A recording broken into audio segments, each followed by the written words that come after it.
Bismillahirrahmanirrahim.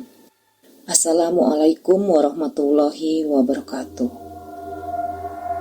Cerita ini sudah lama sekali dan masih membekas nyata dalam ingatan aku. Aku, Angel, seorang anak kecil kelas 5 SD. Mempunyai nenek yang tinggal di daerah Kemayoran. Setiap hari Minggu atau liburan panjang, biasanya selalu aku habiskan menginap di rumah nenek. Aku akrab dengan seorang anak perempuan seumuran dengan aku bernama Ruth, tangga seberang rumah nenek. Dia bungsu dari 3 bersaudara. Mereka tinggal bersama ibunya. Kakak pertama Ruth adalah seorang perempuan yang cantik bernama Mbak Yana. Dan kakak laki-laki Ruth, aku lupa ya siapa namanya. Hanya ingat wajahnya aja. Mereka anak yatim. Dan Mbak Yana menjadi tulang punggung keluarga. Beliau sudah bekerja di toko kertas besar tidak jauh dari tempat tinggalnya. Waktu itu liburan panjang. Seperti biasa, aku menginap di rumah nenek. Suatu malam saat aku baru tiba di rumah nenek, aku melihat di rumah Ruth ramai banyak orang. Karena penasaran, aku mendatangi rumah Ruth untuk mencari tahu ada apa gerangan yang terjadi. Karena aku melihat nenekku juga ada di dalam rumah Ruth. Dan saat tiba di halaman, aku bertemu dengan Ruth. Karena kami masih kecil, kami berdua dilarang untuk masuk ke dalam rumah. Tapi kami berdua tidak hilang akal. Kami menyelinap masuk lewat pintu belakang yang kebetulan tidak terkunci. Saat lewat dapur, masuklah kami dan dengar ada suara wanita yang menyanyi lagu Mandarin. Suara yang berasal dari kamar Mbak Yana. Kami langsung masuk ke dalam kamar Mbak Yana. Ternyata nenekku sudah ada di dalam kamar juga. Nenek aku melihat kami sambil mengisyaratkan jari tunjuknya untuk supaya kami tidak berisik. Aku dan Ruth kaget melihat Mbak Yana yang sudah bugil. Sama sekali tanpa selai benang pun sambil berdiri menari-nari dan menyanyikan lagu Mandarin. Gaya tariannya juga seperti seorang sedang menari. Setahu aku suara Mbak Yana tidak merdu. Tetapi saat itu suaranya merdu menyanyikan lagu itu. Badan Mbak Yana yang bugil berusaha ditutupi kain oleh ibunya. Tapi dia tarik sampai robek. Ternyata sudah beberapa kain dan pakaian yang dirobeknya. Wajah Mbak Yana yang putih terlihat makin putih, pucat seperti tidak ada darahnya. Dia kuat menari sambil bernyanyi untuk waktu yang lama dalam keadaan bugil tanpa sehelai benang pun. Tiba-tiba terdengar suara beberapa bapak-bapak mengucapkan salam dari arah ruang tamu. Bersamaan dengan itu, Mbak Yana langsung ambruk. Dia pingsan. Dan ibu-ibu di kamar itu segera memakaikan piyama panjang ke tubuh Mbak Yana. Setelah itu diangkat tubuhnya beramai-ramai ke ruang tamu dan ditaruh di lantai beralaskan kasur. Salah seorang dari bapak-bapak itu aku mengenalnya, bernama Om Bram, seorang ustadz. Beliau berzikir dan membaca doa. Aku kurang jelas mendengarnya. Ditiupkannya ke air dan air itu dibasuh ke sekujur tubuh Mbak Yana. Tubuh Mbak Yana tiba-tiba menggigil. Matanya terbuka menatap tajam ke arah Om Bram. Seraya berkata, kalau anak ini akan dikawinkan dengan bangsa jin penunggu Gunung Kawi. Saat itu Om Bram meminta untuk melepaskan Mbak Yana. Tetapi jin yang merasuki Mbak Yana tetap berkeras untuk membawa Mbak Yana ke alam mereka. Karena prosesi pernikahan akan segera dilangsungkan. Aku dan Ruth kaget sekali. Mbak Yana akan jadi pengantin di kerajaan jin. Ruth dan keluarganya mendadak menangis histeris, memohon-mohon untuk dibatalkan.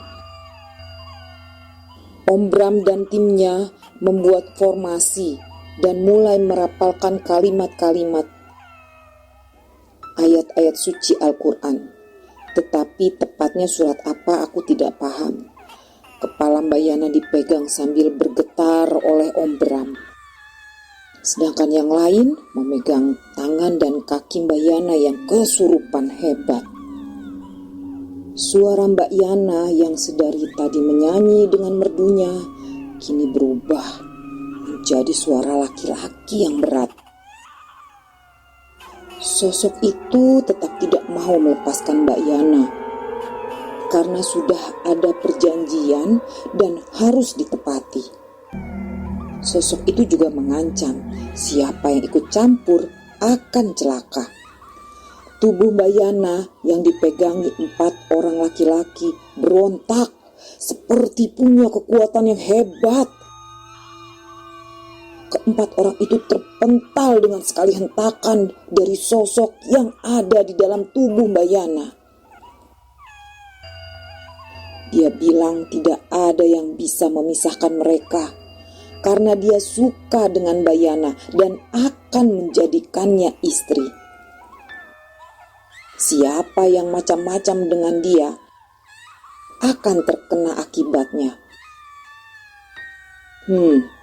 Sangat aneh terdengar bagiku.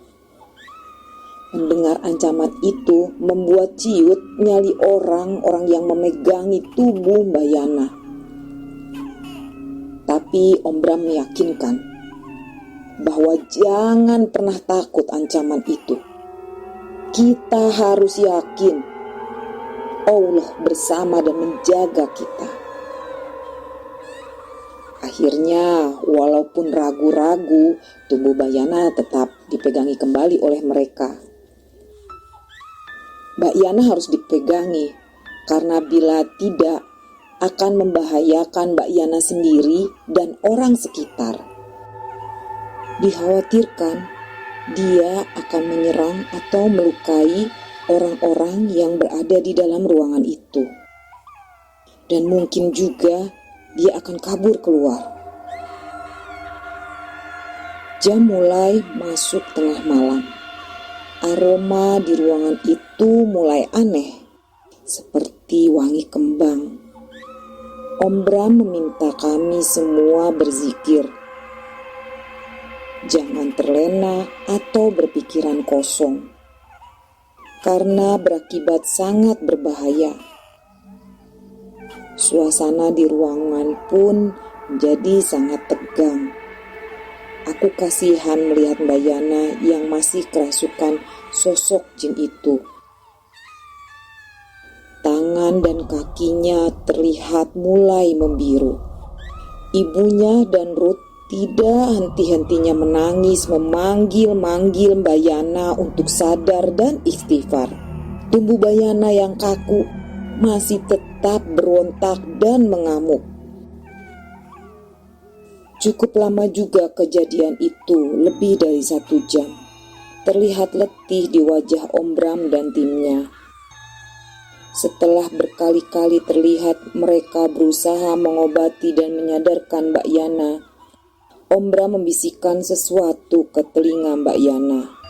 Setelah itu dia azan masih di telinga Mbak Yana. Mbak Yana mendadak matanya melotot dan berteriak keras sekali. Dia berteriak, "Panas, panas, panas," dan minta ampun berkali-kali. Tubuh Mbak Yana yang sedari tadi kaku dan mengamuk mulai lemas. Tidak lama kemudian, dia membuka mata, lalu menangis memeluk ibunya. Wajah Mbak Yana sudah tidak terlihat pucat seperti tadi pertama aku melihatnya. Dia menangis sambil memohon ampun pada ibunya. Setelah beristirahat sejenak, Om Bram bertanya pada Mbak Yana, di mana saat kejadian tadi dia berada. Dia bilang bahwa dirinya seperti ada yang mengajak pergi dan tiba-tiba sudah ada di suatu tempat yang mirip istana. Tapi istana itu seperti goa. Dia ada di depan sebuah singgasana yang ada 2 kursi megah di depannya. Sekeliling dia banyak prajurit dan perempuan yang berbaju kerajaan berwarna emas dan merah. Dia tidak berbuat apa-apa di situ, hanya bersimpuh. Dia tidak bisa berdiri, hanya bisa melirik untuk melihat sekelilingnya. Kursi itu kosong, tidak ada yang mendudukinya. Dia teringat ibu dan adik-adiknya, tetapi tidak berdaya apa-apa. Dan tiba-tiba dia sudah berada kembali di rumah itu dan melihat dirinya sudah dikelilingi orang-orang. Dia merasakan tubuhnya sakit semua. Om Bram juga menanyakan awal mula hal itu terjadi. Mbak Yana cerita bila mendapat upah dari toko kertas tempatnya bekerja, selalu dalam jumlah berlebih. Di awalnya dia diam, karena dia berpikir kasirnya salah hitung. Lumayan pikirnya. Tetapi kenapa setiap bulan salah hitung? Saat dia tanyakan ke kasir, diarahkan untuk langsung tanya ke bosnya. Saat ditanya ke bos tempat Mbak Yana bekerja, dia hanya tersenyum dan berkata, "Sengaja dilebihkan buat kamu."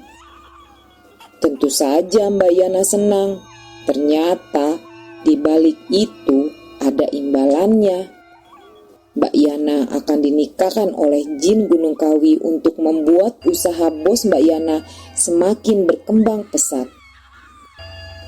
Ternyata Mbak Yana bukan korban pertama. Beberapa tahun sebelumnya juga ada 2 karyawan yang menjadi korban. Tetapi jenis kelaminnya laki-laki. Sebut saja si Ujang dan Asep. Mereka adalah pendatang dari daerah pelosok Bogor. Ujang dulu adalah karyawan kesayangan si bos.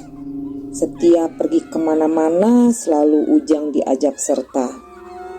Posisi Ujang di toko kertas itu sebagai operator alat pemotong kertas.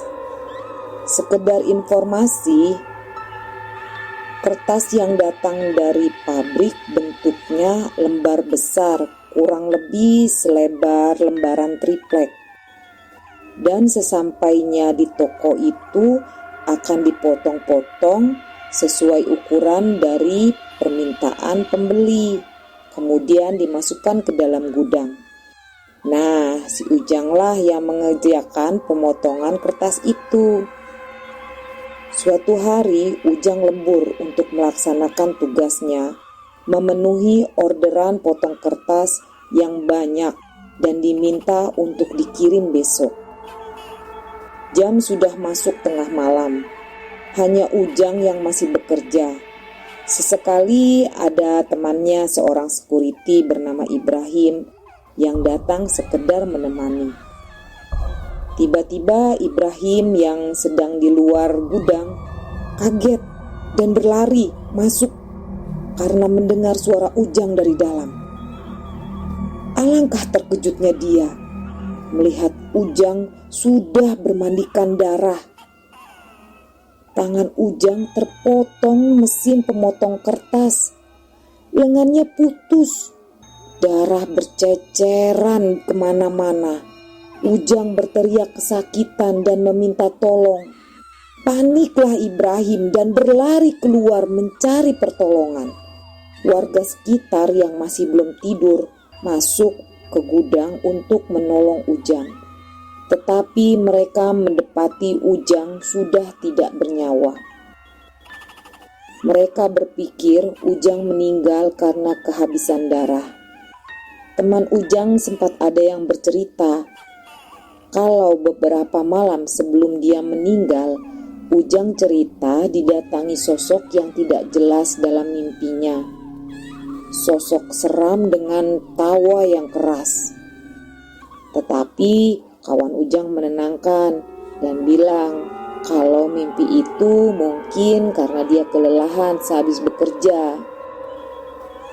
Kemudian jenazah Ujang besoknya dibawa pulang ke kampung untuk dikebumikan di sana. Lain lagi yang terjadi pada Asep. 1 tahun setelah kematian Ujang, masuklah Asep. Asep itu baru bekerja 1 bulan. Tugas Asep bagian gudang. Untuk kertas yang datang dan keluar, Aseplah yang mengurusinya. Gudang toko kertas yang merupakan bangunan 2 lantai itu lumayan besar. Untuk memindahkan barang menggunakan mobil forklift, ada operator khusus yang mengemudikannya. Hari sudah menjelang sore saat truk besar berisi kertas datang dari pabrik untuk mengirimkan pesanan kertas dari toko itu. Aseplah yang menerima surat jalan dan menghitung barang yang diterima. Pemindahan barang dari truk ke dalam gudang berjalan normal. Tetapi saat sopir truk mencari Asep untuk meminta surat jalan yang sudah ditandatangani Asep, dia tidak menemukan Asep. Dia bertanya ke teman-teman Asep. Tidak ada yang tahu di mana keberadaan Asep. Lumayan lama mereka mencari Asep dan mulai khawatir. Karena terakhir mereka melihat Asep masih di dalam gudang, belum kelihatan keluar. Teman Asep menemukan surat jalan yang ditunggu sopir dan memberikan kepada sopir itu. Karena lama tidak bertemu Asep, pulanglah truk itu kembali ke pabrik. Karyawan yang tersisa saat itu pun sudah mulai bersiap-siap pulang. Mereka berpikir Asep sudah pulang. Sempat mereka bingung juga. Kenapa Asep pulang tanpa pamitan dan hanya meninggalkan surat jalan yang tergeletak di meja gudang? Akhirnya gudang itu ditutup dan hanya ada security yang tugas berjaga malam itu. Besok paginya semua masuk seperti biasa. Tetapi Asep tidak terlihat. Mereka menyangka Asep tidak masuk karena sakit. Karena malam hari pun Asep pulang tanpa pamit dengan teman-temannya. Memang Asep terlihat pendiam beberapa hari terakhir, seperti memendam sesuatu dalam hatinya yang susah dia ceritakan. Tetapi mereka berpikir mungkin Asep sedang tidak enak badan, makanya jadi pendiam. Saat jam kerja dimulai, salah satu karyawan ada yang berteriak histeris dari arah gudang.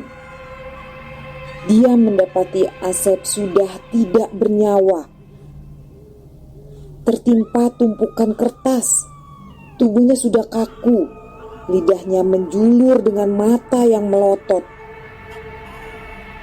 Kawan laki-laki Asep segera menyingkirkan kertas dibantu mobil forklift karena banyak barang yang menimpa Asep. Sepertinya Asep meninggal karena tertimpa tumpukan kertas. Tetapi malam itu apabila ada barang yang ambruk, pasti semua tahu atau mendengar bunyi barang berjatuhan. Sempat polisi datang ke TKP untuk mencari tahu apakah ada tindak kriminal atas kejadian itu.